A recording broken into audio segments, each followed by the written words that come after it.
नमस्कार बच्चों, सभी को सुप्रभात।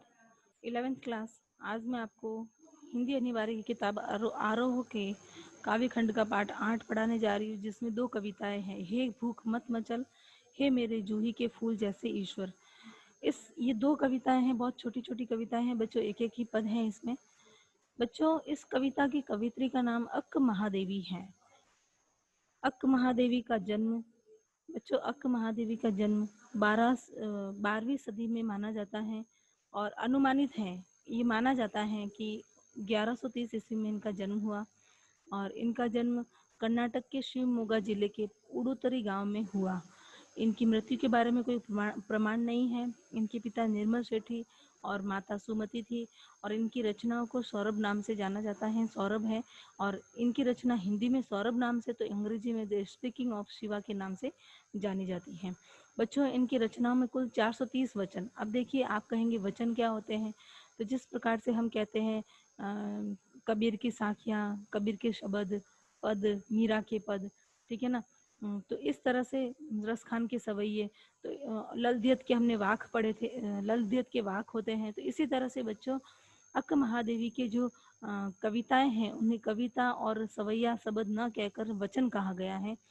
इनकी कविताओं को वचन के रूप में माना गया है। तो कुल 430 वचन है और हिंदी में इन्हें सौरभ नाम से और इंग्लिश में इनके वचनों को द स्पीकिंग ऑफ शिवा के नाम से जाना जाता है। बच्चों, इतिहास में वीर शैव आंदोलन से जुड़े कई कवि थे और उन कवियों की सूची बहुत लंबी थी।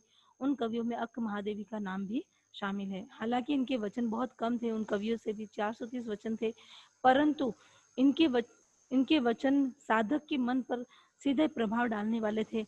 जैसे कबीर के पद थे, तो उसी तरह से इनके वचन भी साधक के मन पर सीधा प्रभाव डालते थे। इस वजह से इनको भी शैव आंदोलन में जोड़ा गया और ये एक बहुत ही महत्वपूर्ण कवित्री थी, जो चन्न मल्लिकार्जुन देव यानी शिव की आराध्या थी, यानी शिव की भक्ति करती थी, सगुण भक्ति करती थी और इनकी भक्ति माधुर्य भाव की भक्ति थी।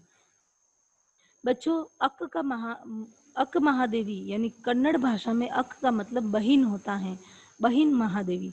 तो देखिए बच्चों, अक्क महादेवी ने 10 वर्ष की आयु में ही शिव मंत्र की दीक्षा प्राप्त की थी।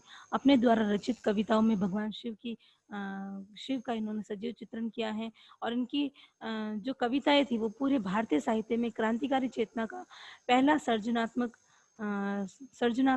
दस्तावेज है और संपूर्ण आंदोलन के लिए एक अजस्र प्रेरणा स्रोत भी माना जाता है। बच्चों, अक्क महादेवी के बारे में मैं आपको छोटा सा परिचय देने जाऊंगी। अक्क महादेवी ने भी बिल्कुल मीरा की तरह ही भक्ति की है।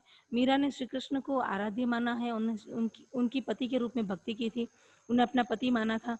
उसी प्रकार से अक्क महादेवी ने भी शिव की अपने पति रूप में भक्ति की। उन्होंने शिव को अपना आराध्य और उनका पति माना था। और जैसे मीरा ने ससुराल में बहुत कष्ट भोगे, उसी तरह से अक्क महादेवी को भी ससुराल में बहुत कष्टों का सामना करना पड़ा और अंत में जिस तरह से मीरा ने राज परिवार छोड़ दिया था, इसी तरह से अक्क महादेवी ने भी राज परिवार छोड़ दिया था। ये अपूर्व सुंदरी थी और इनके गांव में एक राजा था। राजा इनके सौंदर्य से प्रभावित हो जाते हैं। इनके माता पिता से इनके बारे में इनसे शादी करने का प्रस्ताव रखता है। तो शादी से पहले अक्क महादेवी राजा के सामने 3 शर्तें रखती हैं। तो उन शर्तों के आधार पर इन दोनों का विवाह होता है। विवाह के बाद उन तीनों शर्तों का पालन राजा के द्वारा नहीं किया जाता है, तो वो अपने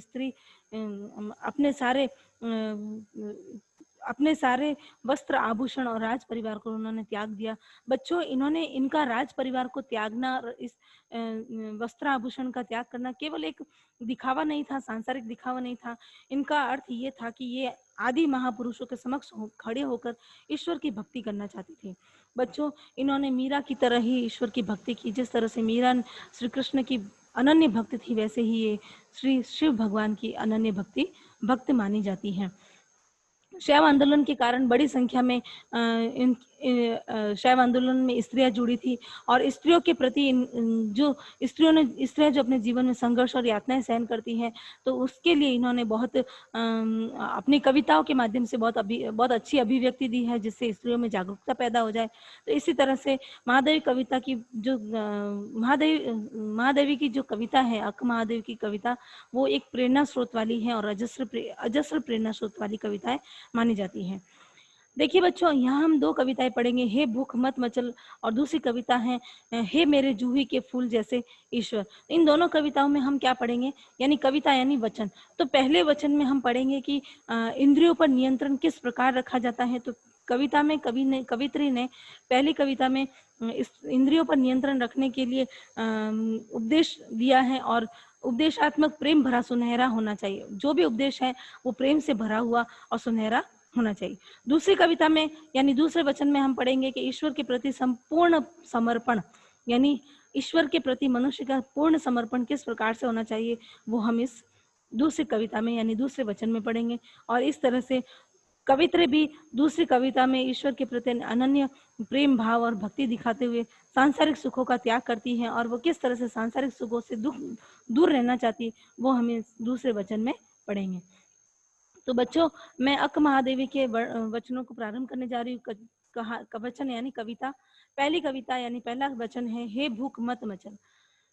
शुरू करने जा रही हूँ। हे भूख मत मचल, प्यास तड़प मत, हे नींद मत सता, हे क्रोध मचा मत उथल पुथल, हे मोह पोष, हे मोह पाश अपने ढील, हे मोह पाश अपने ढील, लोभ मत ललचा, हे मद मत कर मदहोश, हे ईर्ष्या जला मत, ओ चराचर मत चूक अवसर, आई हूँ संदेश मल्लिकार्जुन देव का।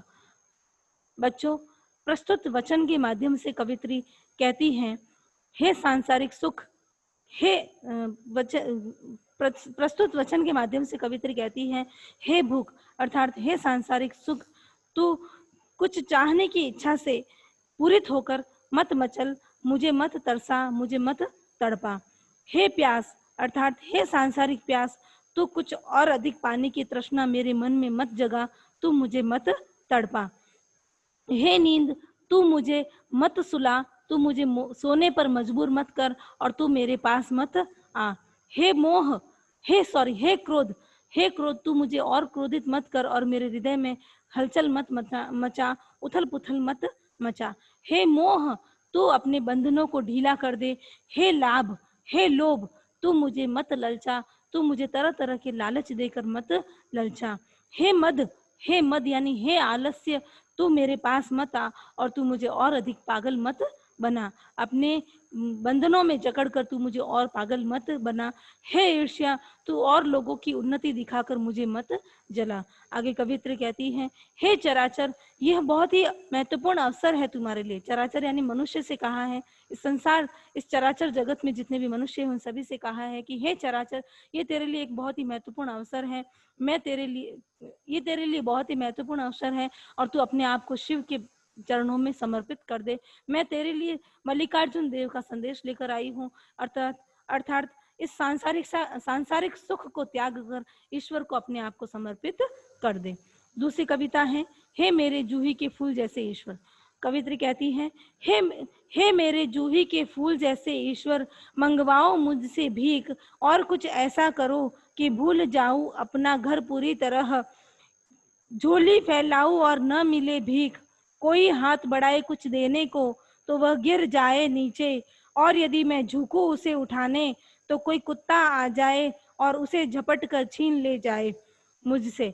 कवित्री वर्णन करते हुए कहती हैं कि हे मेरे जूही जैसे कोमल और मनोरम ईश्वर, जो भी तुमने मुझे संसार में दिया है, तो तू उन सभी वस्तुओं को यानी संसार के सभी सुख जो तूने मुझे दिए हैं उन सबको मुझसे छीन ले और कुछ ऐसा कर कि मैं भीख मांगने पर मजबूर हो जाऊं, और जब मैं भीख मांगने के लिए अपनी झोली फैलाऊं तो कोई मुझे भीख न दे, और यदि कोई मुझे भीख न दे और किसी का हाथ मुझे भीख देने के लिए ना उठे, और यदि कोई मुझे भीख देना चाहता है, कोई मुझे भीख देने के लिए अपना हाथ आगे बढ़ाए, तो जो भी मेरी झोली में वो डालता है तो वो झोली में न गिरकर नीचे जमीन पर गिर जाए, और यदि दी हुई भीख जमीन पर गिर जाती है और मैं उसे उठाने के लिए नीचे झुकूं तो कोई कुत्ता दौड़ता हुआ आए और उसे छीन कर मुझसे झपट कर ले जाए। अर्थात हे ईश्वर, मैं लाचार हो जाऊं, मैं पूरी तरह से लाचार हो जाऊं,